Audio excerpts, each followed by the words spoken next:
Histocast.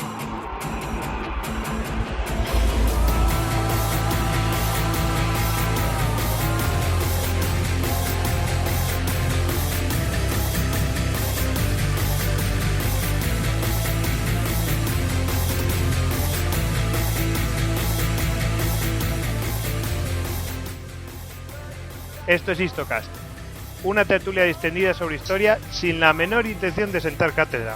Para eso hay instituciones de gran solera. Buscamos pasar un buen rato hablando de historia entre amigos, como tantas veces hemos hecho, y si de paso divulgamos, mejor que mejor. Siempre he creído que la mejor historia es la historia. En nuestros días, en nuestras ciudades, vemos defensas y ataques de lugares de manera continuada. No son demasiado agradables y sin embargo es parte de nuestro legado, de nuestra naturaleza, de nuestra historia. Los sitios, los asedios, los atacantes y los defensores. Un arte dentro del arte de la guerra, la poliorcética. Tal es así que la RAE lo define como el arte de atacar y defender las plazas fuertes. Esta palabra de origen griego tiene verdaderos artistas como Demetrio I de Macedonia, apodado Poliorcetes, por ser considerado muy hábil en este arte del asedio o sitio a ciudades. Por ejemplo, en su intervención en el sitio de Tiro, a las órdenes del gran Alejandro. Hoy hablaremos de sitios y asedios legendarios, y digo bien, propios de leyenda, y que sin embargo ocurrieron, como aquel sitio de Tiro. Esto es Histocast. No es Esparta, pero casi. Contamos con formidables guerreros, cada uno de su padre y de su madre, una tropa heterogénea con un amplio espectro de opiniones de calibre diverso para saltar cualquier tipo de tema, de posición, desde varios flancos. Y hoy, pues nada, os voy a presentar a las personas que los expertos dicen algunos, yo digo que mis amigos que van a intervenir en este podcast. El primero de ellos es Rodrigo. ¿Qué eres, Roderico? Yo digo que eres un aspirante a dictador del mundo. ¿Cómo te presentarías tú? Yo diría que soy un charado bastante divertido. ¿Tú crees? Buenas noches, Gregorio. ¿Cómo estáis todos? Muy bien. Gregorio, has desvelado mi verdadero nombre. Bueno, me podéis llamar Gojix. Bueno, ya que estamos, pues me presento. Bueno, yo soy Gojix o @Gojix de Salduero en Twitter. Y me podéis seguir también en mi página web, elguariadegojix.com. Bueno, ya que hemos cambiado los órdenes de presentación, vamos a hablar del siguiente invitado, Alex. Yo le llamo el maestro de Convoloi, una persona súper interesante y que también toca todos los palos como en el podcast pasado David Nagan. ¿Cómo te presentarías tú, Alex? Bueno, pues como alguien que no ha preparado ninguna frase ingeniosa para ello, como yo. No está mal, ¿eh? La sinceridad ante todo. Y bueno, pues nuestro tercer invitado es el hombre respetable, el único hombre respetable de la tertulia. Hugo, ¿qué tal estás? Buenas noches, ¿qué tal? Ya me habéis encasillado. Sí, es la verdad, el único hombre respetable. Bueno, a Hugo lo podéis seguir en Twitter en @HugoACanete y también en la página de laguerra.net, donde tiene unos fantásticos artículos y posts sobre cualquier tipo de tema relacionado con la historia militar, básicamente. Bueno, nuestro verdadero hobby, la verdad. Y nada, pues hoy, como ya he dicho antes, vamos a hablar sobre los sitios, los asedios. Y bueno, pues aquí tenemos una serie de asedios. La verdad es que no podríamos hablar de todos, porque hablar de todos en todos los asedios legendarios que ha habido a lo largo de la historia, pues daría para 3 o 4 programas, que los haremos. Pero hoy vamos a hablar sobre 3 o 4, a ver lo que nos da tiempo. Y bueno, aquí tenemos el primero de ellos, el de Alesia. Alesia, ¿qué es? Decía, yo recuerdo leyendo Asterix y Obelix que cada vez que le decían a la tribu de Asterix, le nombraban a Alesia, se enfadaban todos y refunfuñaban y se iban por ahí, no querían saber nada de Alesia. ¿Qué? Lo siento, ¿qué pasó en Alesia? Lo de Alesia es que es un caso de sitio muy gracioso, y tiene gracia poner este tema, porque es uno de esos extrañísimos. Yo lo digo extrañísimo, creo que es el único, pero a ver si me voy a colmar. Pero creo que es el único caso en el que los sitiados, mientras intentan librar de sus sitiadores, sus sitiadores a su vez son sitiados, que tienen que librarse de sus sitiadores mientras sitian a los sitiados. Sí, el buen- Claro, el que lo desitie, que buen desitiador será, ¿no? Sí, sí.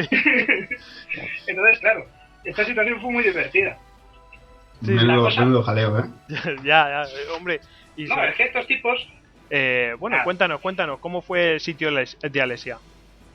en el año 50 a.C., más o menos, Julio César, que era en aquella época procónsul, estamos hablando todavía de que era una república, no era ningún tipo de imperio, fue como con poderes militares prácticamente absolutos a poner un poco de orden a petición de las tribus galas que precisamente le habían pedido auxilio.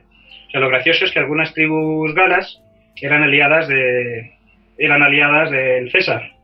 ¿Qué ocurre? Que pasó un poco como cuando vinieron aquí los franceses con Napoleón a España, ya que habían llegado y dijeron, oye, pues es un bonito terreno, mejor nos quedamos, ¿no? No importa que nos quedemos Sí, claro. por aquí. Sí, dijeron, oye, está fenomenal esto, ¿no?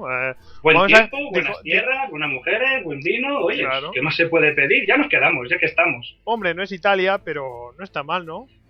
Estaba bien, era más territorio. Y Sí. claro, contra la potencia de un ejército rumano, pues se lo fueron cargando y mutilando uno a uno. Al final se vieron obligados a hacer pues lo que se hace en estos casos. Unirse. O te unes o desapareces. Entonces Ajá. pues, celebraron un concilio que fue en Vibrate y dijeron, aquí hay que buscar a alguien que nos una a todos. Vibrate está más o menos por donde la confluencia del Sena y del Lloida. Ajá. Bueno, pues el asunto fue ese más o menos. Decidieron que Eligieron tenían un que unirse líder, de buscar a un nuevo líder. Y este fue Vercingetorix. ¿Cómo es que Roma después empieza a asediar Alesia? Bueno, el asunto es que al principio lo que los galos se dieron cuenta es que eran incapaces de vencer al ejército romano en un cara a cara, en campo abierto. Ujú. Es decir, con ejércitos muy superiores al romano, perdían. Así que la estrategia que planteó Vercingetorix fue de tierra quemada. Fue de tierra quemada. Ellos empezaron simplemente a huir de los romanos y a pulverizar todas las cosechas que tenían en el camino para que estos hombres, que no tenían línea de suministro, sino que los llevaban consigo mismos, pues se encontraran famélicos, cansados y en tierra extranjera y perdidos. Ujú. Lo que ocurre es que en un momento dado, precisamente por estas rivalidades entre las propias tribus galas, entre las propias tribus galas, perdóname, Sí. pues tuvieron que plantearle cara por cuestiones del orgullo y del valor, tuvieron que plantearle cara un par de veces al ejército romano con horrorosos resultados. Y entonces se vieron obligados a retirarse hasta la ciudad de Alesia y fortificarse ahí. Vercingetorix, en un momento dado de la contienda, estaban perdiendo y decidió retirarse mientras reagrupaba sus fuerzas y esperaba que el resto de la Galia, que se estaba levantando, formara un ejército muchísimo más potente. Planeaban ser como 6 veces superiores en número a los romanos y ya aplastarlos, barrerlos del todo. Y para eso se retiró a Alesia. ¿Por qué Alesia? Pues porque Alesia era un sitio que era una meseta, es una meseta, podemos imaginar una meseta a cierta altura, unos 150 metros de altura y de unos 18 kilómetros de perímetro, con muchas defensas naturales. Tenía un par de ríos por el oeste, tenía unos bosques al lado, unos valles y apenas una zona llana desde la que hacer cargas. Es decir, estás desde una posición elevada, vas controlando todo el terreno a tu alrededor y además estás en una fortificación. Los pobladores galos no eran ninguna tontería, tenían unas buenas fortificaciones, unos muros bastante resistentes, consistentes en empalizadas, con tierra en medio, con piedras y vigas por medio, era bastante sólido. Entonces desde ahí controlas el terreno, esperas a tus enemigos y que vengan a por ti. Aquí te espero, guapo. Ahí no tenía ningún tipo de problema. Bueno. ¿Qué ocurre? Que como ya habían tenido un par de historias de estas, César, que no era tonto, tenía un problema. Él tenía 10 legiones, que esto 10 viene a ser más o menos unos legiones, 50.000 hombres. 50.000. Que suena muy bien, ¿eh? 50.000 hombres eran 10 legiones. Sí, pero ¿a Que qué las se había ido enfrentaban? reuniendo. Dime. ¿A qué se enfrentaban? ¿Qué es lo que podía echárseles encima? Bueno, para empezar, la primera gracia de esto es que el ejército de Vercingetorix que se escondió en Alesia ya era de 80.000 hombres. No está mal, ¿no? Está bastante bien. 80.000 escondiéndose de 50.000. Básicamente estaban 50.000 guerreros, hablamos de guerreros celtas, grandes, fuertes, no tenían la disciplina ni el entrenamiento en grupo ni individual de los romanos, pero daban miedo. O sea, a ti y a mí nos intimidaban fácilmente. ¿Sabes lo que te quiero decir? Sí. Iban con sus espadas largas, de más de 70 centímetros que empuñaban con la mano, su escudo, sus cotas de malla, y ya te digo, y eran chungos, y eran 80.000. y decidieron que como solían perder en campo abierto con los romanos, iban a esperar en Alesia, que como te digo estaba en una situación dominante, una fortificación, y que fueran a por ellos si se atrevían, porque solo una vez tuvieron una victoria contra los romanos y fue una circunstancia parecida en Gergovia, que también lo mencionan en Asterix y Obelix. Sí. Y él lo tenía muy claro, dijo, si vienes a por mí, te destrozo, porque estoy, como te digo, en un sitio con ventajas naturales, con fortificaciones y soy más numeroso. Y si no vienes a por mí, no pasa nada. Se está levantando un ejército por todas las Galias que va a ser 5 veces más subgrande que el tuyo. Es decir, que te vamos a hacer un sándwich que te va a encantar. Va a ser una delicia. Entonces César ahí tenía una situación muy complicada. Y lo que decidió es que mientras si hubiera tiempo tenía que rendir a Alesia. ¿Y qué hizo? Pues hizo un asedio, que de eso íbamos a hablar. Entonces lo primero que hizo fue prevenir las salidas. Todos sabéis que si vas a preparar una asedio y tal, lo más corriente, la gente no es tonta, lo más corriente es que si tú ves que en tu portal los niños te están preparando una perrería, salgas con la escoba a espantarlos. Sí. Pues básicamente para evitar estas cosas, lo primero que hicieron los romanos fue meter un perímetro de 23 fuertes. También cavaron zanjas de 6 metros de largo. 6 metros de largo, perdón, 6 metros de ancho. Es decir, que incluso yendo con un caballo intentando saltarlo, caes en la zanja. Así que nada, te cogieron zanjas desde un río a otro río al oeste de Alesia y así evitaron que entre los ríos y entre las zanjas pudieran salir.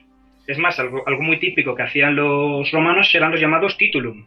Los titulum eran zanjas paralelas que situaban más o menos orientadas de cara a las salidas a las puertas de una fortaleza.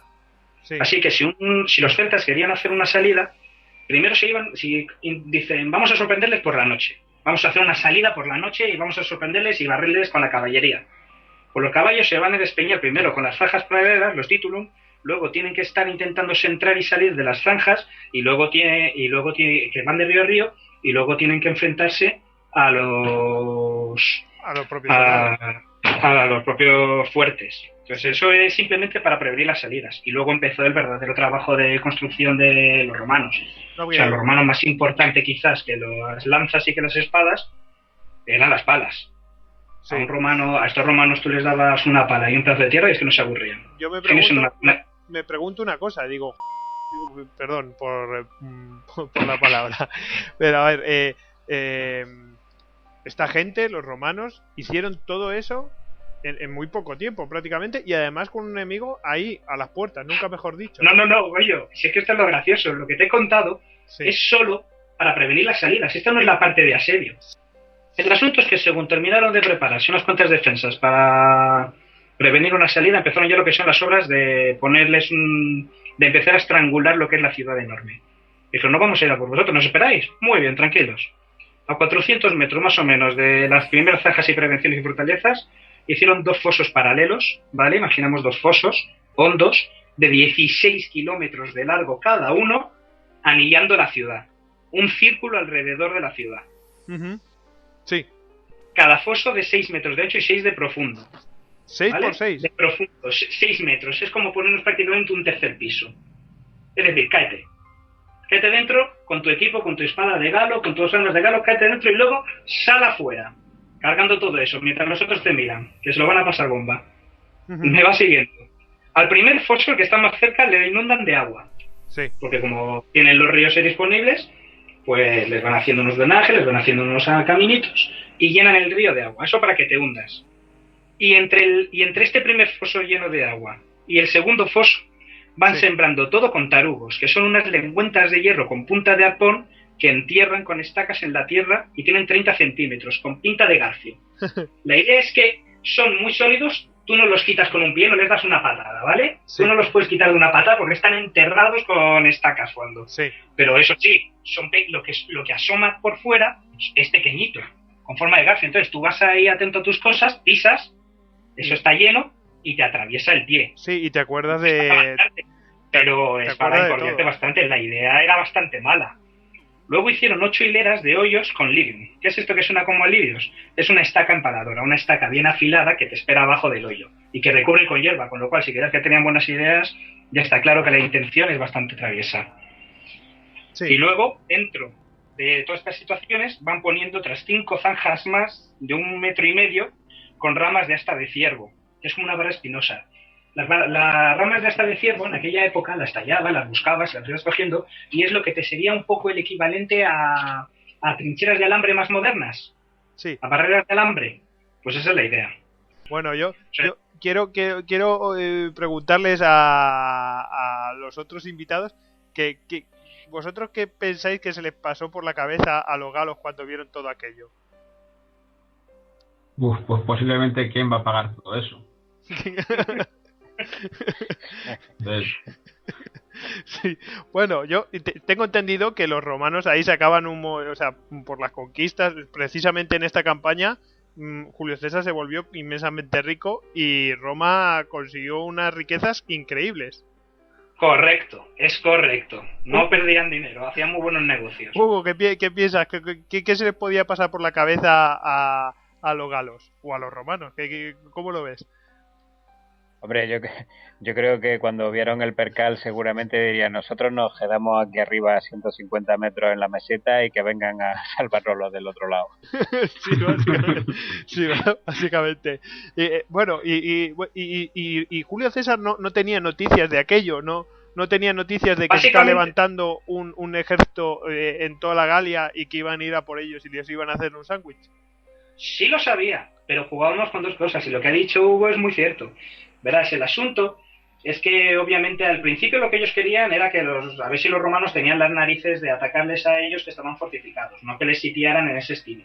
Que ese tipo de sitios, de utilizar trincheras básicamente para acercar a un enemigo, es bastante innovador. En la Primera y Segunda Guerra Mundial pueden ser muy típicos ya, todos nosotros sabemos de ello, pero en aquella época era rarísimo manejar así el terreno, era algo realmente espectacular. Pero el asunto es que cuando nos vieron que no pudieron salir, tenían un problema añadido. Y es que ellos tenían suministros de comida para 30 días. ¿Qué ocurre? Que Julio César lo sabía. A partir de prisioneros que había hecho, sabía que en Vercingetorix y en Alesia solo había suministros para alimentar a toda esa horda de gente, 80.000, recordemos la cifra de guerreros, sin contar al propio pueblo que habría ahí, que podían haber fácilmente, decían que unos 10.000 personas civiles. O sea, calculemos casi 100.000 personas en la ciudad, tenían suministros para 30 días. Ajá. ¿Con qué jugaba Julio César? Con hacerlos migas, con hacerlos polvo antes de que llegaran los refuerzos, con que se rindieran antes. Sí. Por el hambre. De hecho, hay un capítulo muy divertido en el que Vercingetorix ordena a todos los que no sean guerreros, a todos los que no puedan luchar, que abandonen Alesia. Los echa. Y la idea de Vercingetorix es, muy bien, yo me quito estas bocas inútiles y los romanos, vale, los cogerán de esclavos, los venderán, harán dinero. Como sí. Habíamos dicho, que ellos siempre ganaban dinero con las campañas, pero por lo menos me quito las bocas inútiles. Sí. Y sin embargo, era una guerra muy cruel, era una época muy cruel. Los romanos no dejaron pasar a los escapados, a los fugitivos de Alesia. Sí, a todos los civiles no los dejaron pasar. Entonces ellos se quedaron en tierra de nadie, entre Alesia y entre las fortificaciones romanas, muriéndose de hambre. Mientras toda la gente en ambos campamentos los veía él cayendo. Imaginad lo que es la presión psicológica para el líder de todas las tribus celtas. Yo creo que el líder de todos los galos. Yo creo que eso debió de gastar más bien a Vercingetorix que reforzarle. Y estaba entre la espada y la pared. La verdad es que otra vez fue una situación mala para él, ¿no creéis? Era una presión muy gorda. Bueno, ¿y qué pasó? ¿Qué pasó? ¿Qué sucedió para de repente? ¿Qué es lo que cambió? ¿Qué pasó después de esa situación? ¿Qué ocurre? Que el 52 a.C. está Alesia derrotada, está sitiada, está a punto de caer, están aguantando ya como pueden, está muriendo la gente de hambre en la tierra de nadie, ya no queda ni Cristo por ahí vivo, y de repente se empieza a aparecer un ejército galo inmenso, gigantesco, sobrecogedor.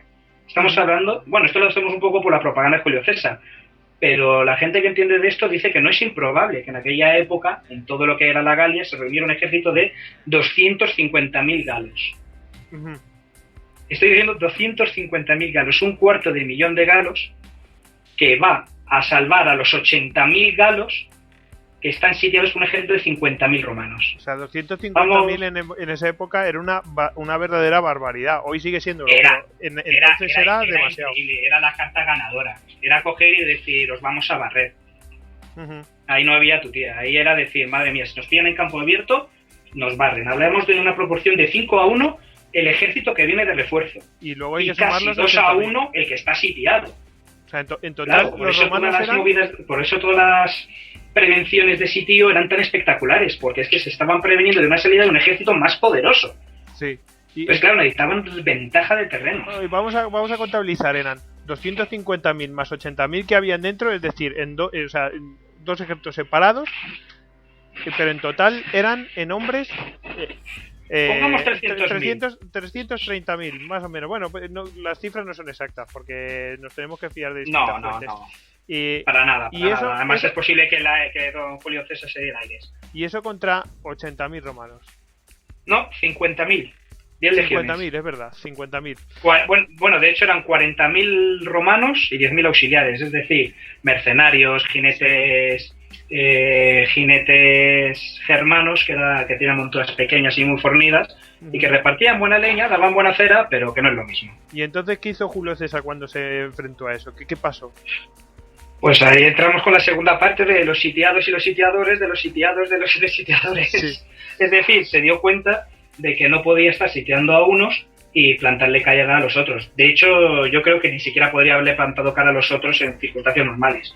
Así que, prevenido y con tiempo, lo que hizo fue fortificarse de cara al ejército que venía y hacer un nuevo anillo, un nuevo muro defensivo de 20 kilómetros que les rodeara a todos.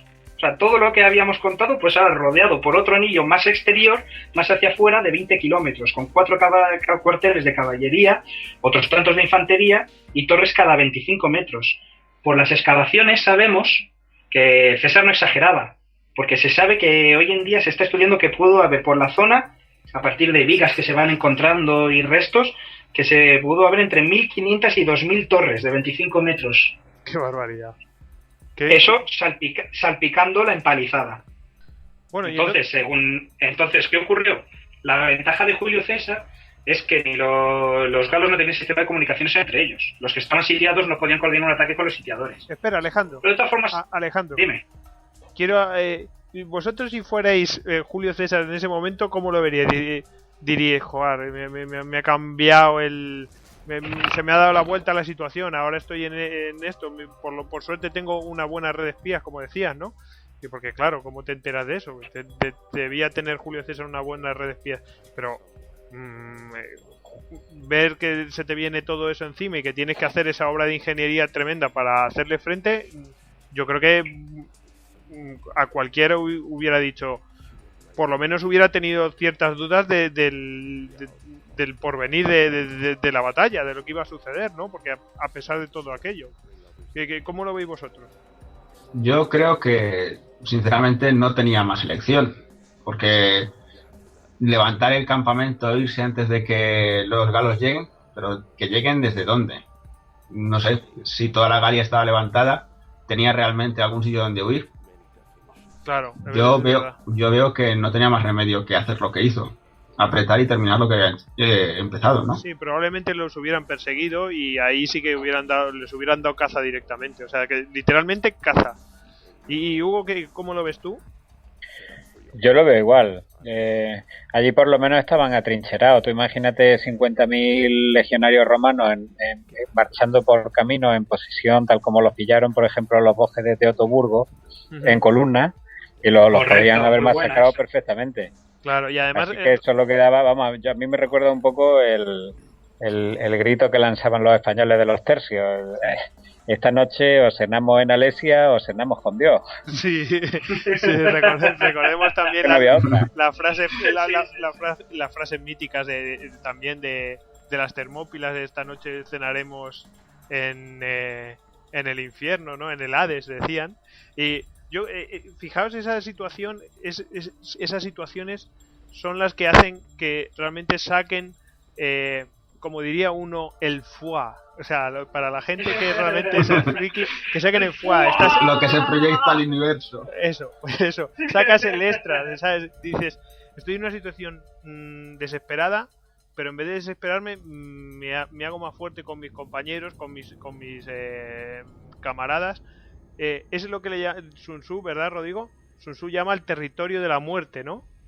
Sí, el territorio mortal, así es. El territorio mortal. El territorio donde debes llevar a tus tropas para no perder nunca, porque ese momento no ¿En el qué? sino por su propia vida. En ese momento un hombre es invencible. Es lo que dices. Claro, y también podemos, no sé, es comparar ese territorio de la muerte, por ejemplo, cuando llega Hernán Cortés y quema sus naos para que no, para decir no hay vuelta atrás, o aquí o triunfamos o morimos. Exactamente, es exactamente la misma estrategia, sí.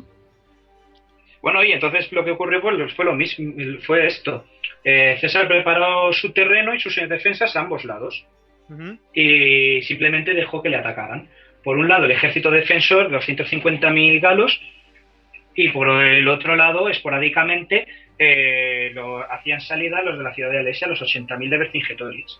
La única suerte que tuvo en este asunto es que realmente no estaban coordinados, ellos no tenían sistema de señales entre ellos, mientras que los romanos con espejos pulidos, no eran espejos, pero objetos de bronce o de acero que pulían, o de hierro que pulían, y entonces les servía para reflejar la luz y tal, pues señales más o menos concisas, un lenguaje más o menos sencillo, pero que permitiera coordinarse el campamento a lo largo de los 20 kilómetros pues, de trincheras, etcétera, pues era muy útil. Entonces, según les decían, vienen por aquí un montón, vienen por aquí más, pues iba moviendo las tropas. Él contaba solo con las 10 legiones, sí. Contaba con 50.000 hombres, pero los iba manejando muy bien y siempre dejando algunos de refresco.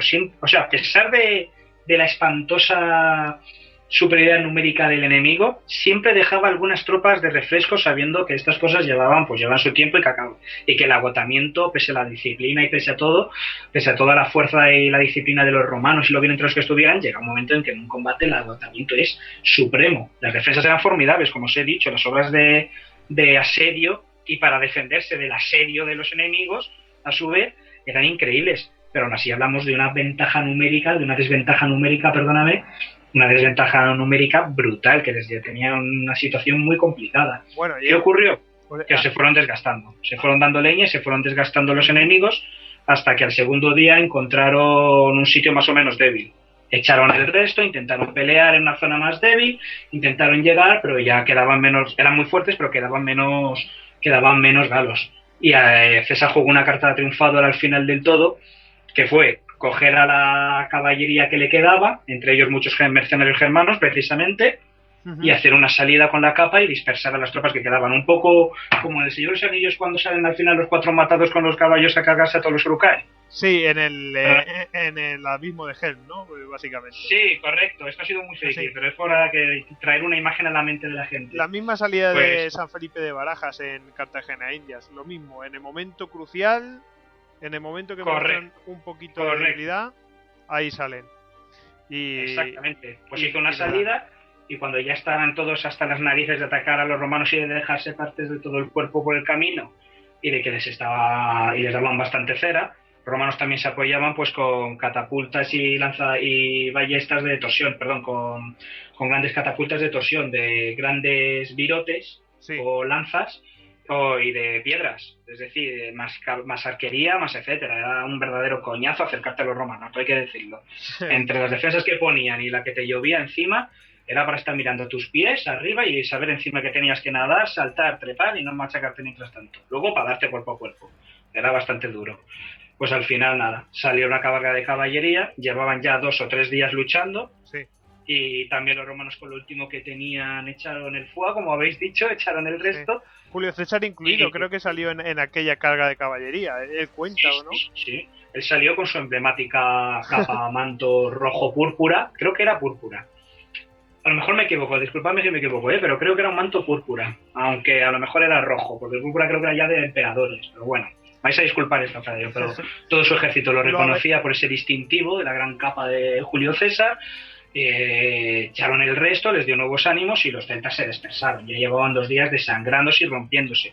Debían de quedar todavía montones y montones, miles y decenas y decenas de miles de enemigos. O sea, pues, es lo que siempre hablamos. Podrían haber perfectamente terminado el trabajo. Pero ya estamos hablando de otra cosa, estamos hablando del desaliento, del desánimo, del cansancio, del hastío, de la sensación de que realmente es que no vas a ganar.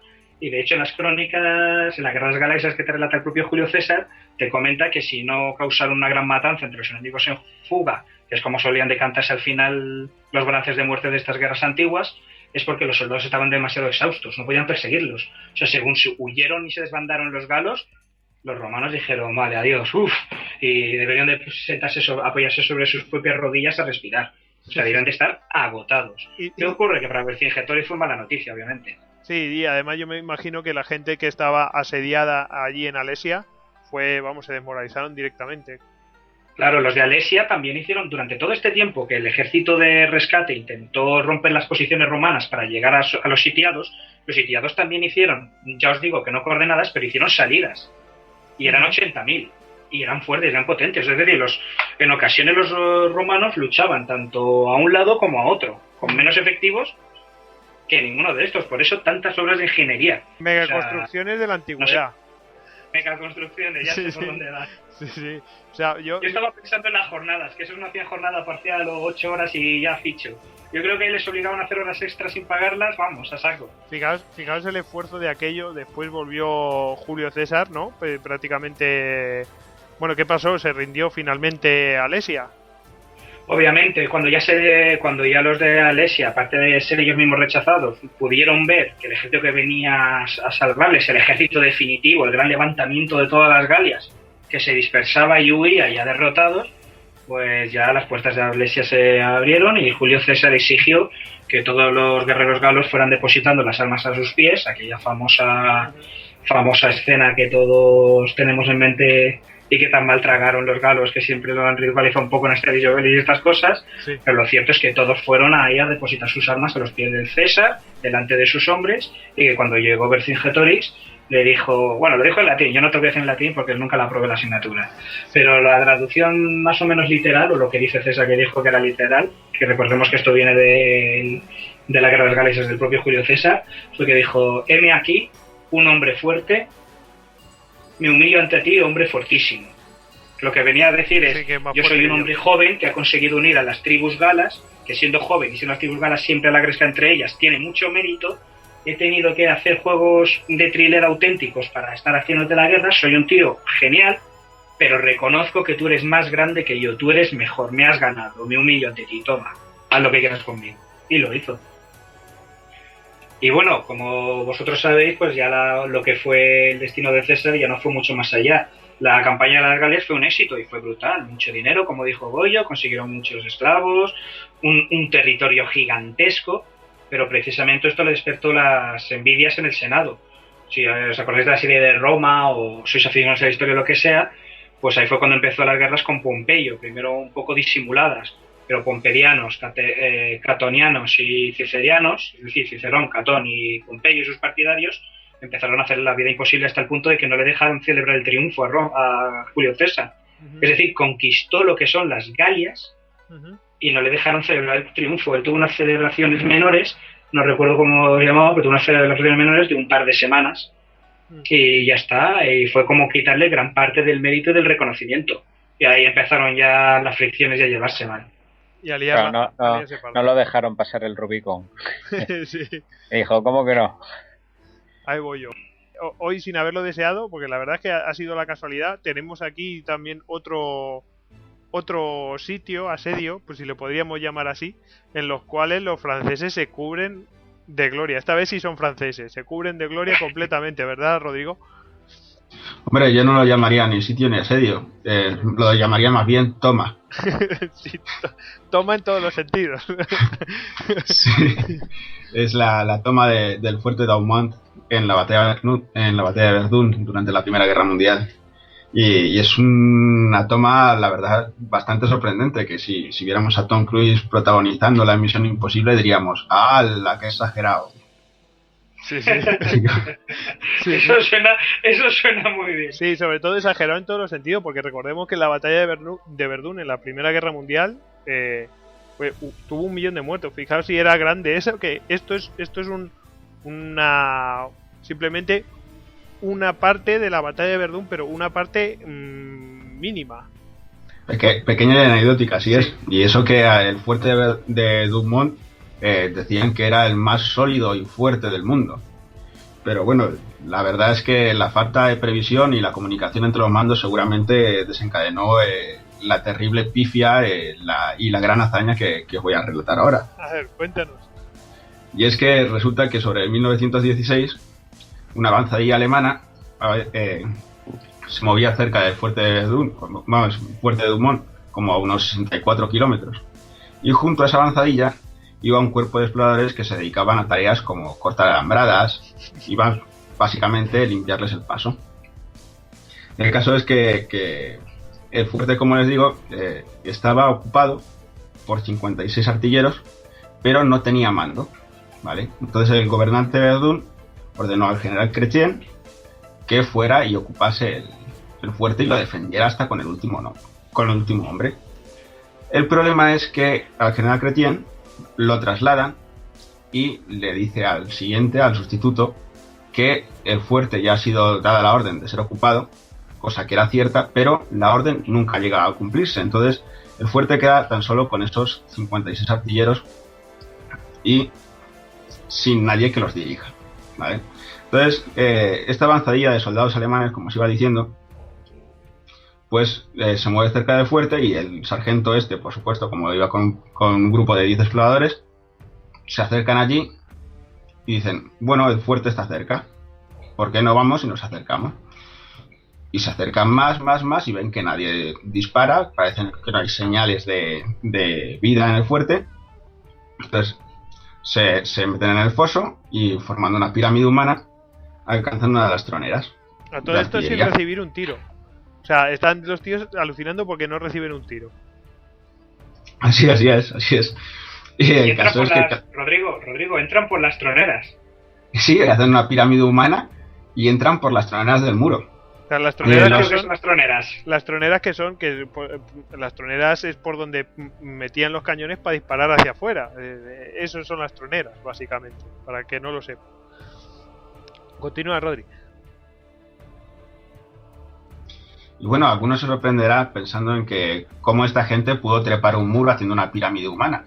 Y es que los fuertes modernos, o por lo menos los de aquella época, no tenían muros excesivamente altos, sino que tenían gruesos muros rellenos de tierra para soportar los envites de la artillería. El caso es que el sargento Kunz, que así se llama el hombre se sube con 2 hombres más a lo alto del fuerte y comienzan a recorrer los pasillos, ¿vale? Y allí este hombre captura a 4 de los artilleros que llevaban la pieza principal. Y va con ellos por los pasillos, ya ha perdido de vista a sus otros 2 compañeros, y cuando sale a la superficie, estos francesitos salen corriendo y se refugian se meten por una de las entradas del fuerte.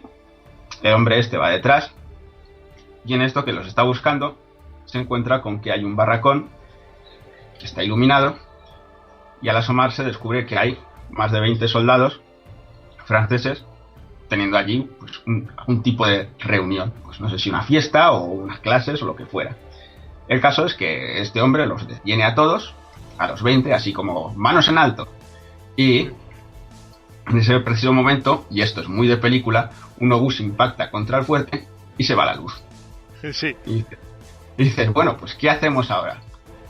Pues el tío, muy rápido, muy hábil, sale corriendo de la habitación, bloquea la habitación por fuera y dice, bueno, aquí se quedan, de aquí no se van a mover, así que me voy a seguir recorriendo el fuerte. Así que recorre el fuerte, encuentra a un tipo más al que también captura, y poco después llega a lo que él considera que es la cocina de oficiales, donde tiene la mejor cena en meses. Y allí es donde se lo encuentran los mandos de la avanzada, cuando llegan al fuerte y se dan cuenta de que el fuerte ha sido tomado por un solo soldado sin disparar un solo tiro. El fuerte más sólido del mundo, que le decían. Es realmente asombroso, desde luego. O sea, es una historia que da perfectamente para un guión de largometraje. Tú te lo escuchas y crees que es una película. Me puedo imaginar perfectamente el tipo sentado tomándose una cena tranquilamente, esperando con el fuerte tomado, y él solito tomándose una cena, así sí, tan agradable. Sí, increíble. Y todos los demás ahí que seguramente se están tocando ahí pues el ombligo, mirándose el ombligo, riéndose porque no les habían mandado a nadie, y mira, ahí haciendo el ridículo total. Es impresionante, Rodrigo. O sea, cómo podía tener el tipo además la sangre fría de según termina todo, sientas, te sacas un plato, una copa, miras a ver qué hay en la despensa y empiezas a cenar a la espera que llegue el resto. Así, tal Buenísimo. cual. Mira, podemos oír ahí las bandejas. Las bandejas Sí, que van y que vienen ahí. Sonido, es cojonudo. Viene la bandeja. Bueno, el va. caso es- Felicitar a la producción. ¿Y qué dijeron los caso franceses es que de aquello? Este hombre pues llegó y capturó el fuerte aquel, que después le costó recuperar a Francia y lo recuperó gracias a sus tropas marroquíes, le costó recuperarlo 10.000 vidas. 10.000 vidas. Ni un solo tiro, ni una sola baja, a cambio de 10.000 vidas. Un balance, yo creo que aterrador. Sí, es terrible, porque entonces tomar cualquier posición suponía... Así, eran números. Yo voy a invertir tantos soldados en esto. O sea, así era la guerra antes. Hablamos de una guerra que estaba muy, muy cerrada. Estaban todos ahí en guerra de trincheras y tomar cualquier tipo de posición, hacer cualquier mínimo avance, pues era súper importante. Digamos que era una guerra culoduresca. Así, Pero básicamente. ¿cómo es posible que estuviera el fuerte desguarnecido? Un fuerte importante de un sistema defensivo. En una guerra de trinchera y de posiciones fijas. Yo no me lo explico. Porque es, Una yo negligencia. creo que es... Simplemente pensarían que realmente en ese momento no iban a atacar. Sí, estarían yo cuando... acostumbrados a avances lentos. La guerra de las guerras de la Primera Guerra Mundial, los conflictos, las batallas de la Primera Guerra Mundial, eran eso, eran unas sangrías terribles para avanzar unos centímetros, pero de trinchera en trinchera. Y iban cayendo como moscas y era algo terrible. De repente, si un audaz golpe de mano, que veían en un tráiler, un audaz golpe de mano de un grupo de personas y una entra y captura a todas las personas cerrando una puerta, un par de oficiales más y luego se toma una copa de vino, vamos, un héroe americano de estos, a lo Bruce Willis, ¿eh? Vamos. No, hay una película en El Sargento de Hierro, la escena final cuando toman el fuerte ahí en la isla de Granada, es un poco similar, le hacen una pirámide, suben a uno de ellos, creo que es al ayatolá del rock and roll, lo suben arriba y toman el fuerte ahí diciendo ¡saca con la mano hacia lo alto! El duque del folk, no te olvides. Sí. El ayatolá del rock and roll, del duque del folk, ¿has oído hablar de mí? Sí, pues y los franceses, ¿qué dijeron de aquello, Rodri? Pues dijeron que la toma del fuerte de Douaumont había sido una nevada de hojas de color marrón sobre la nieve de Verdún. O sea, lo vendieron como una derrota, pero una derrota bien cobrada, cuando en realidad pues fue poco menos que entregar el fuerte al enemigo. Sí, vamos, una vergüenza. Pero bueno, aparte de fallo y negligencia por parte de los mandos, los propios soldados, es que, hombre, no sé, por tu propia seguridad, organízate de algún modo. Pero no, yo creo que estaban tan asqueados y tan hastiados de aquella guerra que lo último que querían era vigilar o lo que fuera. Estaban, pues eso, descansando el tiempo que pudieran hasta que llegara el siguiente. ¿No lo veis así? Sí, es Bueno, posible. Un poco como Blackadder, huyendo del fuego, ¿no? Sí.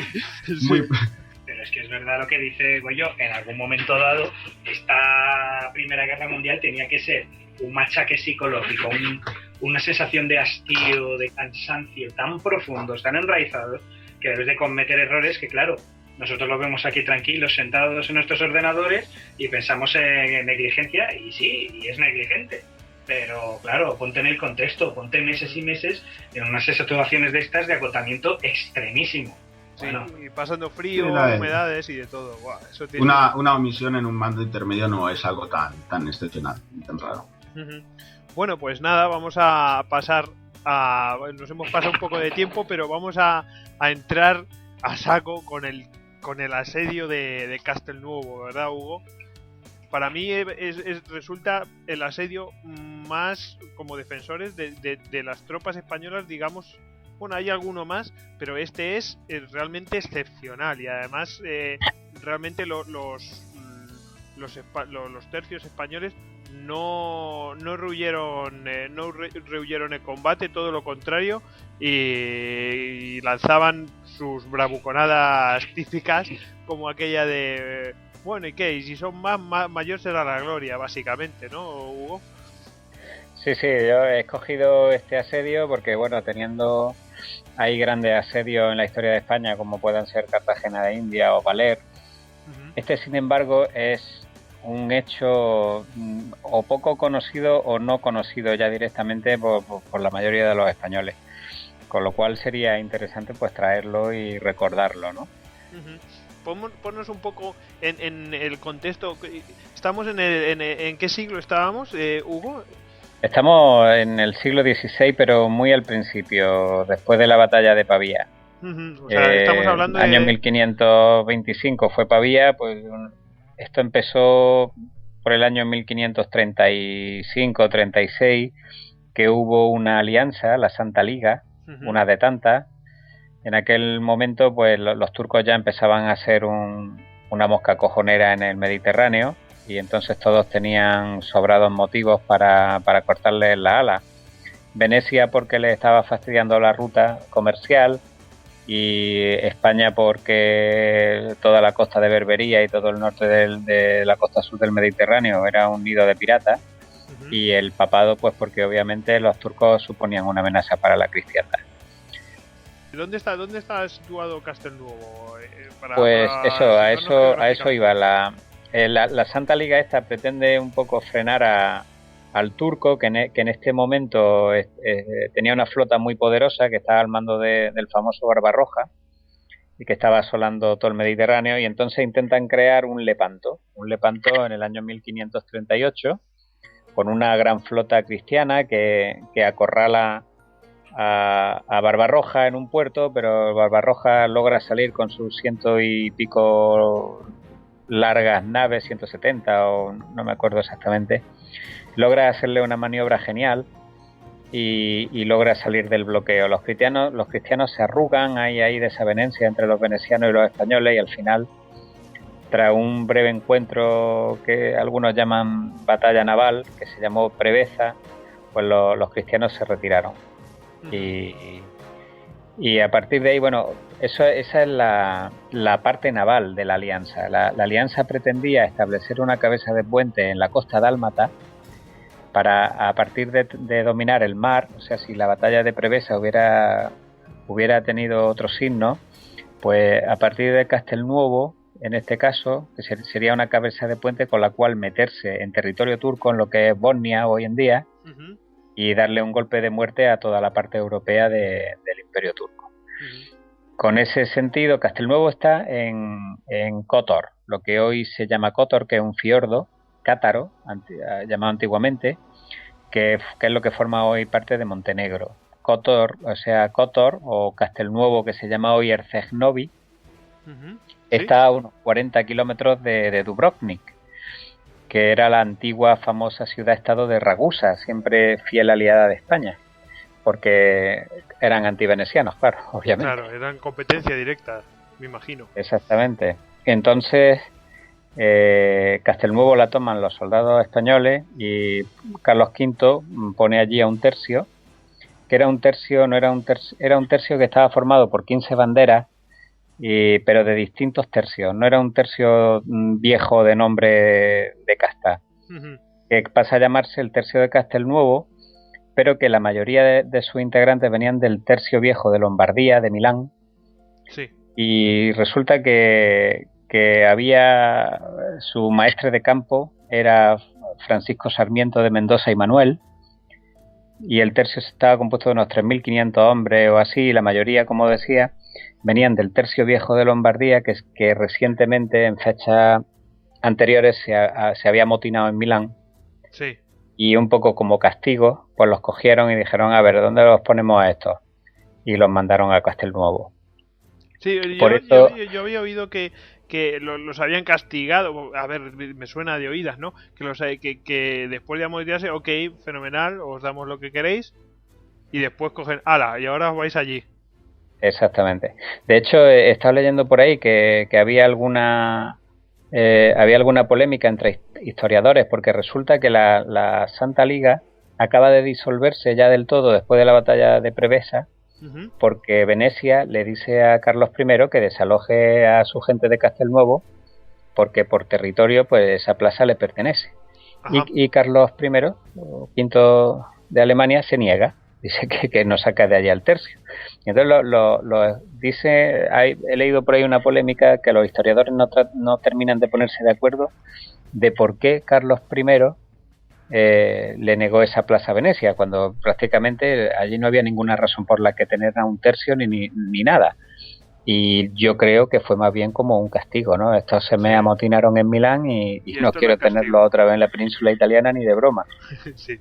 Recordemos que los motines eran realmente, yo diría que hasta habituales, y realmente fueron una maldición para las armas españolas. Pero bueno, también es que si no hay... bueno, la falta de paga. Claro, no, si no hay paga, no hay nada. Claro. En cualquier caso, qué mala baba tenía Carlos V. No se andaba con chiquitas ni 5 minutos, vamos, para tomar el pelo un rato. Bueno, por lo menos los españoles decían que siempre se amotinaban después de ganar la batalla. Sí, eso es verdad, de eso se jactaban. Sí, incluso vamos, ahí la anécdota típica del soldado español que le dice ve pasar a su emperador, ¿no? Pues, y a lo mejor lo ve una vez en la vida y no se resiste, le dice bocina, porque claro, era prógnata. Sí, por el prognatismo. Sí, pero él, a pesar de aquello, o sea, si le rendían, no le guardaba rencor ni nada, aunque le insultaran directamente, decía, bueno, da igual, si este tío ha luchado por mí, ¿cómo le voy a castigar? No le puedo castigar. Bueno, continúa, Hugo. Bueno, pues tenemos a Barbarroja crecido después de la batalla de Prevesa, cuando ya están todos en franca retirada y se medio deshace la liga. Y entonces decide que es hora de recuperar Castelnuovo, porque eso es como un aguijón ahí clavado en tierra musulmana. Y se dirige ya en el verano de 1539, en julio, pues se dirige allí al fiordo y comienza los preparativos para asediar la fortaleza. Y además lo hace por tierra y por mar, o sea, para que fuera definitivo. Por mar llega con una flota turca de 130 galeras y 70 galeotas, con 20.000 soldados y 4.000 genízaros entre ellos. Y luego por tierra venía otro ejército de 30.000 hombres dirigido por el ulema de Bosnia, que se despliega a espaldas de la fortaleza. O sea que ya vamos por 54.000 hombres. Hugo. Sí. Hugo, pregunta. Creo recordar que los genízaros eran una infantería muy bien considerada en aquella época, que era algo realmente espectacular. Sí, era la tropa de élite turca. Alguien se sonó unos mocos por ahí. Creo que ha sido un genízaro. En fin, que continuemos. Continuemos, Hugo. Pues estábamos en que ya teníamos a 50.000 turcos desplegados en torno a Castelnuovo, que era un enclave pequeñito, era una ciudad media, siquiera un poblacho, solo que tenía su ciudadela y sus murallas, pero no era nada del otro mundo. Como Sarmiento ya sabía que Barbarroja estaba en camino, se había dedicado un poco a fortalecer los muros, pero tampoco le había dado tiempo a hacer mucho trabajo de fortificación. Recordemos, problemas 50.000 contra ¿cuántos contra españoles? Unos 3.500 españoles, y luego habría allí unos 500 entre venecianos y otro tipo de gente, pero vamos, ya tropas menores. No llegaban a 4.000. No. Una proporción de 10-1 más o menos. Pues de 5-1 por lo menos, ¿no? Sí. No, de 10-1. A las cuentas, sí, de 10-1. Más de 10-1. Más de 10-1. O sea, 11-1. Más de 10-1, sí, correcto. Una cosa terrible. Es bastante fuerte, ¿eh? Haceros una idea. Es muy fuerte. Sí. Y no solo eso, además es que estaban totalmente incomunicados, porque estaban en el lado de allá del Adriático. Claro. Y en ese momento, como Venecia se había quitado de en medio, los españoles solo tenían en esa parte de la costa unas pocas galeras, unas decenas, no sé si eran 20 o 30, con lo cual tampoco podían abastecerlos, porque con la flota Barbarroja había cerrado el fiordo. Así que estaban los que estaban y con escasez de alimentos. Otra vez el terreno de la muerte, el terreno mortal. El terreno mortal. Qué poco me gustaría a mí estar en esa situación, de verdad. Bueno, pero mira, es donde se dan las mayores gestas. Bueno, y continúa, Hugo, ¿no? Nada, llega Barbarroja, instala su campamento, empiezan los primeros trabajos de fortificación, de atrincheramiento, de fajina, etcétera. Y a medida que van haciendo esas obras, pues empieza a lanzar los primeros asaltos, que son todo un fracaso. En uno de estos días de asalto, los españoles se dan cuenta de que las obras se están acercando demasiado ya a la muralla y entonces deciden hacer una encamisada. Expliquemos qué es una encamisada. Una encamisada es ese arte español de la guerra. Es una, digamos... Es una manía española. Sí, una manía española, podemos decir una manía. Hasta el nombre es muy nuestro. ¿verdad? Sí. Cuéntanosla, Hugo. Bueno, es una manía española de a golpe de vizcaína y de espada entrar de noche en el campamento enemigo y hacer daño y luego retirarse rápidamente.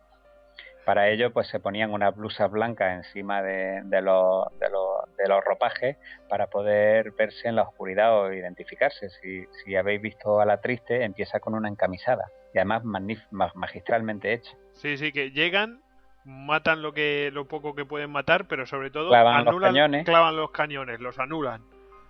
Exactamente, y se retiran. A ver, la verdad que esa parte es la parte de la peli más ilustrativa y la que, para mí, la única que merece realmente la pena, ¿eh? Sí. Porque la verdad que podría haber sido una gran peli aquella. Bueno, sí, fue una ocasión perdida. Quedó en escenas interesantes que podemos sacar así en plan. Sí, Rocroi también es una parte buena. Uh-huh. Rocroi, sí. Pero bueno, total, seguimos. Deciden hacer una encamisada esa misma noche y salen 800 españoles que cogen por sorpresa a un gran contingente de genízaros que estaba mandado por el capitán Agi, que era uno de los favoritos de Barbarroja, y los cogen de tal manera que de encamisada derivó a masacre, porque no dejaron ni uno vivo. Madre, ¿de qué hablamos más o menos? Bueno, las fuentes no dan cifra exacta, pero debía ser un contingente grande porque estaba al mando de uno de los capitanes favoritos de Barbarroja. Sí. Y los masacraron a todos. No quedó ni uno, ni el propio capitán. No, yo me imagino la situación que debió ser una cosa, porque las encamisadas solían ser nocturnas. Sí, escaramuzas. Claro, y nocturnas, entonces no sabían cuántos enemigos iban, no sabían por dónde iban.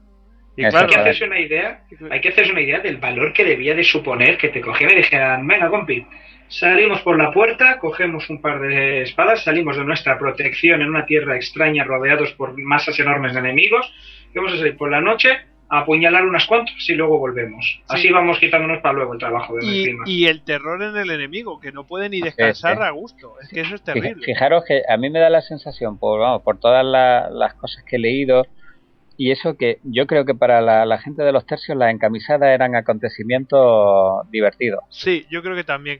Yo creo que iban a las encamisadas como el que va hoy a la discoteca, ¿no? Si esta noche nos vamos desbarrando. Probablemente las siestas, sí, probablemente las siestas se inventaron gracias a las encamisadas. Echaban las siestas y porque sabían que por la noche iban a salir de fiesta, efectivamente. ¿Sabéis? Cantaban aquella de hoy voy a salir a por ti. Habría que ver hasta qué punto las encamisadas eran partían de los mandos o de la tropa, así como dice Hugo, tal y como nos cuentan, como nos hablan de ellas, pues parecen una cosa festiva, algo que parte de los soldadesca. No, pero es cierto, es que algunas veces no es que salieran de los soldados, pero algunas veces se le iban de las manos, porque por el afán del honor había mucha gente que quería ser la primera en llegar y entonces ya la encamisada se desorganizaba, cada uno corriendo por su cuenta a ver quién llegaba antes al campamento a degollar a más herejes y las cosas se iban de madre y alguna encamisada salió mal precisamente por eso, porque se le iba la olla. Eso es muy español también, ¿eh? Todo hay que decirlo. Hasta la pifia y la cagada suena a nosotros. Sí. Así que bueno, total, no queda un genízaro vivo, el capitán Agi se va allí al paraíso y con la Urie y entonces pues claro, se queda desguarnecida toda la obra de sitio que habían estado haciendo los turcos. Así que Barbarroja pues dice, bueno, vamos a intentar ofrecer una rendición honrosa a los sitiados a ver si por ahí cuelan. Algo muy típico de entonces, que era se le ofrecía salir con las armas. Eso es, una rendición de fortaleza que se llamaba en aquel tiempo. Sacar las banderas, es una eso es. Vamos, una cosa muy protocolaria. Bueno, exactamente, por lo menos salvaba la vida, ¿no? Claro, no está mal. No te iba ya de esclavo ni mucho menos, ¿no? Sino que te permitían irte. Que irse de esclavo entonces era tela, o sea... Claro, a galera. O sea, vamos, estar encarcelado aquí en una prisión de máxima seguridad de Estados Unidos es una bromita comparado con esclavos de allí. O sea, Miguel de Cervantes fue prisionero. Sí, exactamente. En Argel, pero podía haber sido peor, podía haber sido esclavo en galeras, como dice Hugo. Eso era nefasto. Bueno, ya lo hablaremos cuando hablemos de Lepanto en otro programa. Bueno, continuemos. Bueno, pues aquí tenemos a Barbarroja siendo benévolo y ofreciendo una rendición honrosa, y a Sarmiento en lo alto de la muralla diciendo que Nasty de Plasti. Y vamos, la frase justa es que viniesen cuando quisiesen. ¡Toma! A mí eso me suena a la típica frase de asedio, ¿no? Cuando leí eso me acordé de la del general Macauliffe en Bastogne, en la Ardena en el 44, cuando dijo la famosa Nats, ¿no? No sé si conocéis la anécdota. En la 101 División Aerotransportada, cuando estaba rodeada en Bastogne, en la ofensiva de la Ardena del invierno del 44, pues los alemanes pues los intimaron a rendirse porque estaban en la población los paracaidistas americanos rodeados. Y el general, pues la respuesta fue Nats. Nats, en inglés, pues si lo traducimos aquí de manera mal traducida, pues sería más o menos como y unos cojones, ¿no? Sí. Qué bueno. Bueno, o por parafrasear aquella que conocemos todos por las películas de los 300 espartanos en las Termópilas, sin inventar a sus aliados, porque cuando le dijeron entregarnos las armas, uno de los espartanos dijo, Malom la fe, que vengan a buscarlas. Sí, básicamente. Claro. Pues ahí tenemos a Sarmiento diciendo que viniesen cuando quisiesen, así que a Barbarroja se le calientan un poquito los cascos y decide recurrir a la famosa artillería de sitio turca que había estado desplegando mientras conversaban, mientras tenían las conversaciones las negociaciones de paz, y entonces pues la habían emplazado en lugares estratégicos y comienza a bombardear la ciudad, ¿no? Igual que hicieran pues 40 o 50 años antes con Constantinopla, solo que los muros de Castelnuovo no eran los de Constantinopla. Así que ya con los muros prácticamente derruidos, los turcos inician varios grandes asaltos a las ruinas, donde los supervivientes los reciben, como diría Pérez Reverte, a punta de moarra, espada y vizcaína, repartiendo leña. Sí. ¡Ole! Y obligándolos a retirarse otra vez con grandes pérdidas. De hecho, en el ataque principal, los turcos tienen 6.000 muertos. 6.000 muertos. Había en un solo ataque. O sea, los turcos en el ataque principal tienen más muertos que defensores en el castillo. Y solo mueren. Sale alta la factura, ¿eh? Te pasaban una buena factura en la mesa. Y solo mueren 50 españoles. Hay que decir que estas cifras no son, o sea, a lo mejor podrían ser un pelín exageradas, pero es que son las cifras que se barajaban continuamente cada vez que se enfrentaban los tercios españoles contra enemigos. Es que son los registros eran muy fidedignos. De aquella época ya llevaba un registro bastante puntilloso. Eso se conoce, sí. No, pero eran esas proporciones, ese tipo de proporciones. O sea, no estamos exagerando prácticamente nada. No, luego dicen que es verdad que murieron 50 españoles en el asalto, pero que muchos otros murieron después pues a causa de las heridas, ¿no? No quedaron muertos directamente, pero sí fueron muriendo a causa de las heridas. Pero bueno, aún así Sí. Yo tenía entendido, por ejemplo, que lo que acabas de decir, que los genízaros y tal, por Lepanto, envenenaban mucho las puntas de las flechas y que mucha gente moría luego a causa del veneno. Sí, es posible. Sí. Pues lo que pasa es que las flechas tendrían primero que atravesar las corazas. Sí. Pero bueno, sí. Bueno, pues continúa, Hugo. Bueno, pues tenemos aquí a Castelnuovo ya hecha una ruina, con los españoles dentro allí esperando más carne.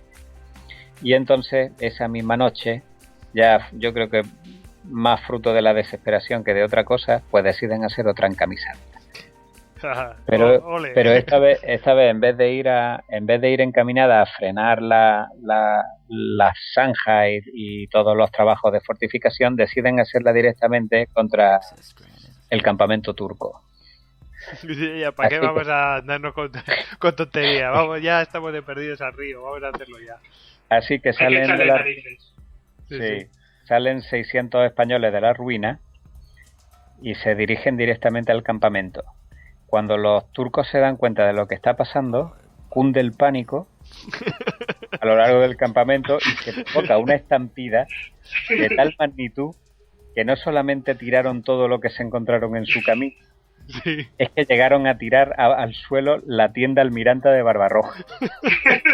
Y yo me imagino a Barbarroja Eso es diciendo, una pero, estampida. pero, y esto es inútil, la madre que los parió, ¿sabes? Y Básicamente. pero ya la foto buena es que la guardia personal de Barbarroja, temiendo que en mitad de la marabunta le pueda pasar algo al almirante, lo cogen por los hombros y se lo llevan arrastrando a él y los estandartes, se lo llevan arrastrando a la flota y lo embarcan. Y le dan un billetito para casa y dice, venga, tío, vete. Ya me imagino a los turcos diciendo que vienen los españoles, y todos corriendo. ¡Oh!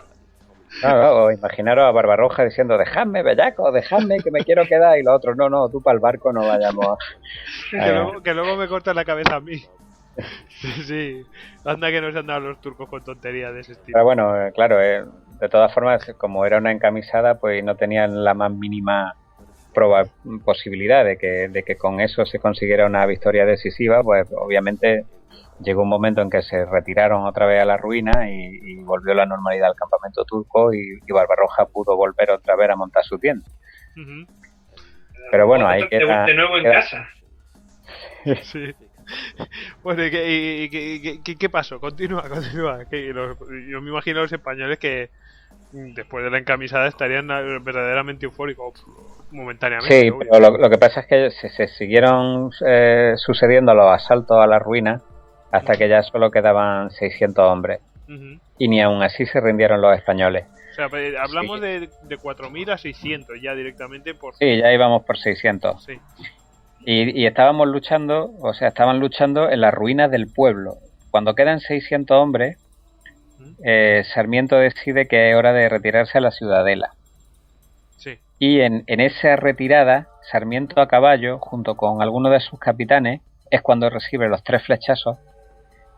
Y aún así, con 3 flechazos en la cabeza, sigue dirigiendo a sus tropas. Además que era un premio, o sea, recordemos que, bueno...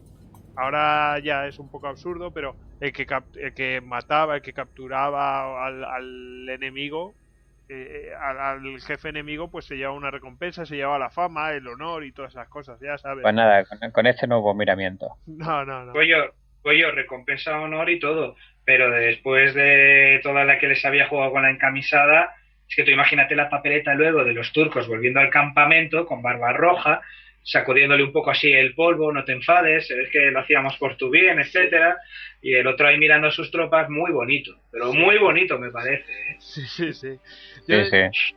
Qué bonito, unos genízaros hechos y derechos saliendo corriendo, muy bonito, qué bonito. Y claro, luego estaban ellos ahí diciendo, oye, hay que ajustar aquí las cuentas. Sí. Claro. Bueno, sobre todo porque los juglares luego se dedicaron a contarlo por toda Europa. Sí. Exactamente. A la baba, hay publicidad. No, y te digo una cosa, si eso ha llegado es porque prácticamente eso se sabe por fuentes cristianas. O sea, que tan lejos... Además, esto fue un hecho sonadísimo en Europa, pero ahora lo veremos después, fue una barbaridad. Pasa que con el paso de los años se ha ido olvidando, pero esto causó impresión en Europa en aquel tiempo. Uh-huh. Pues nada, así que ahí seguimos, recuperamos a Sarmiento, que se está ahí retirándose hacia la ciudadela y ya solo quedaba una torre uh-huh. y unos 200 o 300 españoles dentro de la torre y abajo pues todavía luchando Sarmiento con sus últimos capitanes y su última gente. Uh-huh. Y en ese momento le tiran una soga desde arriba para ver si podían auparlo. Y entonces Sarmiento se volvió hacia arriba y dijo: nunca quiera Dios que yo me salve y mis capitanes mueran. Y le echó la cuerda para arriba, diciendo: no, yo me quedo aquí y muero luchando. Sí. Así que poco después ya los 200 españoles que quedaban, en su mayoría heridos, pues ya se rindieron. Allí mismo algunos fueron ejecutados poco después de la batalla y el resto pues fueron enviados como esclavos a Constantinopla. O sea, Y aún prácticamente... así, de esos que fueron enviados a Constantinopla, 25 lograron escaparse unos años después en una barcaza Sí. y llegaron a costas de Sicilia y se salvaron. Toma ya. Madre mía, o sea, realmente podemos decir que prácticamente hasta el último hombre estuvo luchando. Hasta el último hombre. Hasta el último hombre. Y ya, Sí, cuando, sí. incluso... Los 25 que volvieron tenían más gritas que un gato, ¿eh? Sí, Sí, esto... sí, sí. Y luego las repercusiones, claro, esos 25, no sé si se enterarían antes de la situación de lo que había pasado. Esos 25 contarían después lo que había pasado. Claro, efectivamente. Bueno, les habría llegado pues que habrían tomado Castelnuovo y todo eso, pero cuando llegó la historia de lo que había pasado realmente de esos 25, debió dar la vuelta a toda Europa. Cuéntanos. Sí, sí. Pues nada, eso fue un 6 de agosto de 1539, es decir, el sitio había durado apenas un mes y los turcos habían perdido entre 20 y 24.000 hombres. O sea, 4.000, o sea, las cifras son 4.000 españoles contra 50.000 turcos, si no me equivoco, Sí. 50.000 turcos, y les infligen, o sea, les matan a la mitad de sus tropas, les matan Correcto. a la mitad de sus tropas, es decir, que cada español se cargó 5, más de 5, o sea, que alrededor de 6 turcos. Unos 5, sí. Es bastante increíble estas cifras, ¿eh? De verdad, es Bueno, espectacular. y entre ellos todo el contingente de Genízaro. Sí, sí. Era la tropa de élite y eran los primeros siempre en atacar, eso no quedó ni uno. Claro, o sea, acabaron con la flor y nata. Claro, Y todavía alguno de los 25 se llevaría la vajilla favorita del Barbarroja de su tienda, ¿sabes? En el saqueo. ya, O algo de eso. No lo descartes, algunos se lo llevaría ahí escondido. Un Se lo detalle- llevó el gato, quizás. Sí, tremendo. Que... Dime. No, sigue. No, que digo que un detalle interesante es que uno de los capitanes de Sarmiento era vasco, se llamaba Machín de Munguía, y este hombre con su compañía de vizcaínos Sí. se había distinguido muchísimo en la batalla de Prevesa, defendiendo con uñas y dientes a una galera veneciana averiada que estaba rodeada por tres naves turcas, y consiguieron defenderla y salvarla. Entonces, pues el Machín de Munguía pues tenía ya mucho nombre, ¿no? Como soldado. Sí. Y entonces Barbarroja, que lo cogió vivo, era de los últimos que estaba peleando con Sarmiento, Sí. lo cogió vivo y le dio la posibilidad de trabajar para él en la galera, Sí. o sea, de que se convirtiera en un renegado, o la muerte. Y Machín de Munguía prefirió la muerte y lo decapitaron allí mismo, delante de Barbarroja.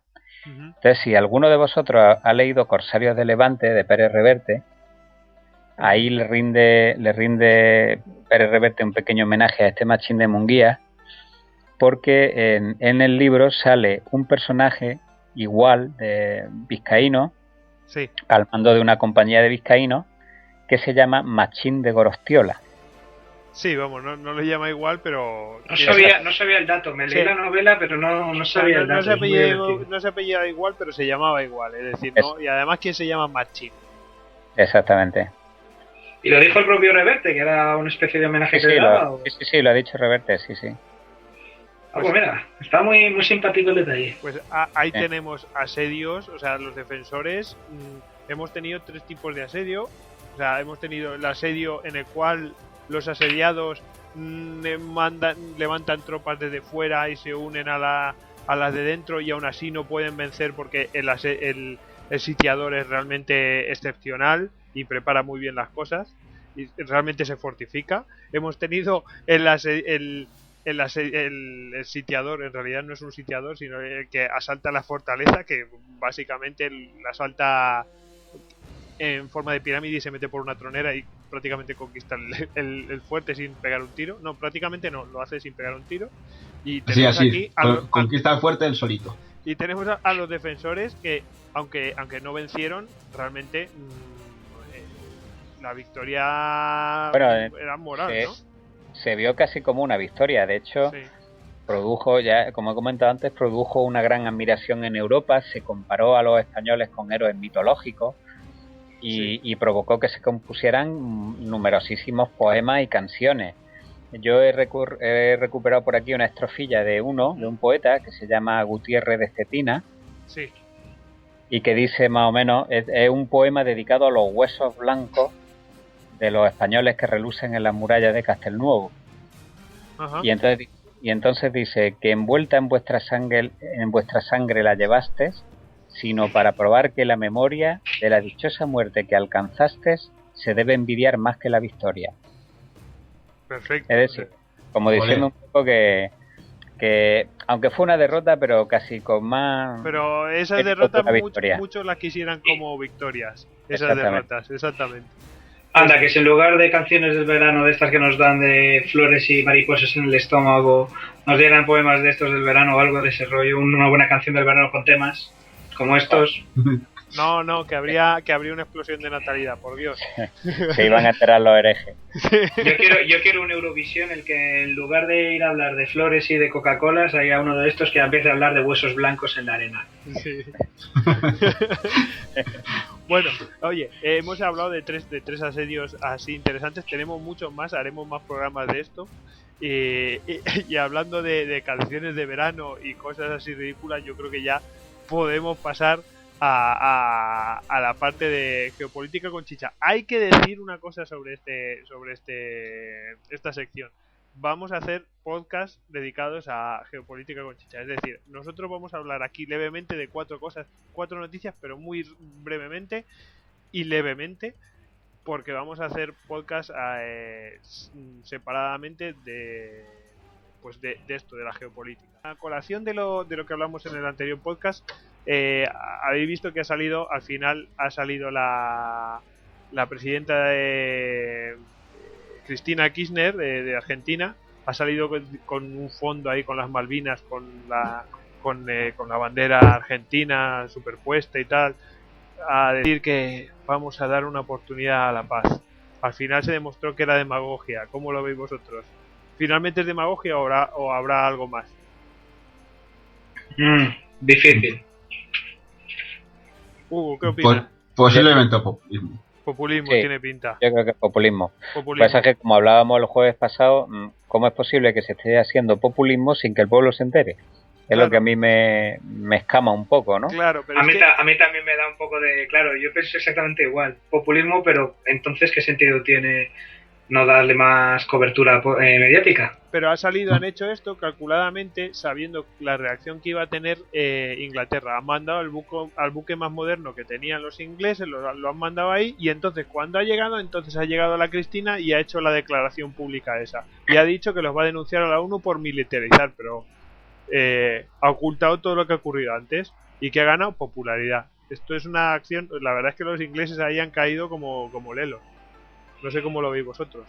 No sé, ¿tú crees que se queda ahí? ¿Que ese es todo el alcance? Yo creo que se va a quedar ahí. Tal vez el objetivo no era tanto el pueblo argentino como los gobiernos de Sudamérica que lo han apoyado, hacer piña y eso, hacerse una figura en la ONU, como dices tú. No sé, yo veo que es mucho populismo, porque eso de la ONU, ¿a dónde va a ir? Realmente, en realidad no saben que no va a ir a ningún lado. Sí, prácticamente al final van a legitimar todo eso los ingleses mandando el barco. Claro. Porque si al final los ingleses no mandan el barco, pues se queda como el Hugo Chávez cantando en su televisión, ¿no? O sea, sí, básicamente. Esos discursos largos. Pero si ya el inglés manda el barco, pues ya está legitimando toda la pataleta que tiene la Dionisia de la Pampa. Sí, pero y además es que como dice Rodrigo, el Correa está liando la parda con los medios de comunicación, el otro, el Chávez, está haciendo lo suyo, y esta pues también se quiere aporrear el pecho, y a decir, aquí estoy yo y soy tanto como vosotros, así, de la pandilla, a ver quién la hace más gorda, ¿no? Entonces vosotros lo que veis es que simplemente está buscando alcanzar más relevancia en medio de todos los que son ahí los que llevan la voz cantante en esa zona. Un poco eso y un poquito también para el interior, porque esta mujer acaba de salir reelegida y yo creo que también debe tener problemas en su propio partido porque se murió su marido y que realmente era el que era fuerte dentro del partido. Entonces, si te fijas, todas las últimas acciones que está haciendo esta mujer es todo el rato asegurar su posición y reafirmarse, aumentar su popularidad, todo muy populista, es terrible. Bueno, pero todo este tipo de golpes de efecto populistas son muy comunes hoy en día y sobre todo en culturas en culturas democráticas de habla hispana. Sí. De habla española, perdonadme. Lo que he dicho. Bueno, pues espero que os haya gustado. Antes de nada, quiero despedir el programa dando los premios. Bueno, nosotros hemos calificado por votación popular a que el crack de la semana continúa por segunda semana siendo Esquetino. El dandy es Cristina Fernández de Kirchner, por motivos obvios, ahí mostrándose y gustándose. Al duro a Al-Assad de Siria, por motivos obvios también. Y el vaya día para Dilma Rousseff, que le crecen los enanos. Y bueno, y nada, pues os esperamos en el próximo podcast, que hablaremos de blindados y tendremos a Hugo, a Beramendi, a Ribelles y a David Nagan para ilustrarnos sobre ello. Y nada, recordaros también las cuentas de... Bueno, Rodrigo no tiene Twitter, así que no voy a recordar nada de él, simplemente aparecerá aquí y nos la liará. Eso, olvidadme. Nos la liará parda. Alex, lo mismo, hazte una cuenta de Twitter, hijo mío. ¿Cómo te van a seguir si no? Nunca aspiré a ser popular. Y nada, pues nada, no te preocupes, ya nos ocupamos nosotros de ellos. Y nada, podéis seguir también. Yo he sido siempre más perseguidor que perseguido. Sí. Tenemos a Hugo en @HugoACanete en Twitter y en delaguerra.net en la página web sobre historia militar. Y bueno, a mí me podéis encontrar en goyix_salduero y el guarida de goyix.com. Y nada, os podéis despedir ya os doy permiso, tenéis cuartelillo. Venga. Un saludo a todos, hasta la próxima. Venga, saludad. Pues nada, buenas noches, nos vemos el jueves que viene con Tankmen y con la gente de los blindados. Venga, Semper Fidelis. Fidelis. Sobre, compañeros, nos vemos con los blindados. Venga, voy a blindarme en 3 sábanas. Chao.